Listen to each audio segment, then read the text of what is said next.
అయ్యన్న గారిని కలవలేకపోయాను. అంటే నిన్నే ధర్మేంద్ర ప్రధాన్ గారిని కలిసి వచ్చాము. ధర్మేంద్ర ప్రధాన్ గారికి కాన్స్టిట్యూషన్ డే నాడు మాక్ అసెంబ్లీ ఎట్లా నిర్వహించామో ఆయనకు వీడియో చూపించాము.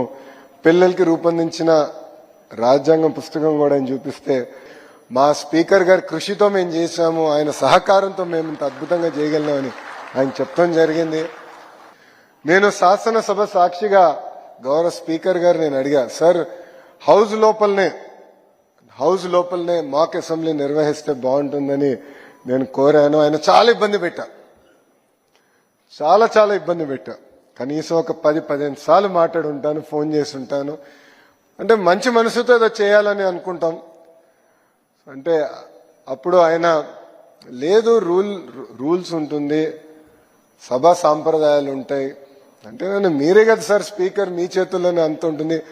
లాస్ట్ రూల్ బుక్ లో లాస్ట్ రూల్ ఉంటుంది, if speaker so desires can override all the previous rules అని లాస్ట్ రూల్ ఉంటుంది.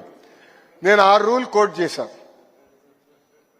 ఓకే, ఇంక వీడితో మాడితే కష్టం అని చెప్పి డైరెక్ట్ గౌరవ ముఖ్యమంత్రి గారి దగ్గరికి వెళ్ళి, ఈ మిసైల్ ఇబ్బంది పెడుతున్నాడు, మీరు జీపీఎస్ గా డైరెక్షన్ ఇవ్వండి, ఈ మిసైల్ కి లోపల పెట్టాం. కానీ అసెంబ్లీ ప్రాంగణంలో అద్భుతంగా ఒక టెంట్ వేసి అసెంబ్లీ లోపల ఎలా ఉంటుందో అదే విధంగా మేము చేస్తాం, ఆ మిసైల్ కి మీరు డైరెక్షన్ ఇవ్వండి అని చెప్పిన గొప్ప వ్యక్తి అయ్యన్న పాత్రుడు గారు.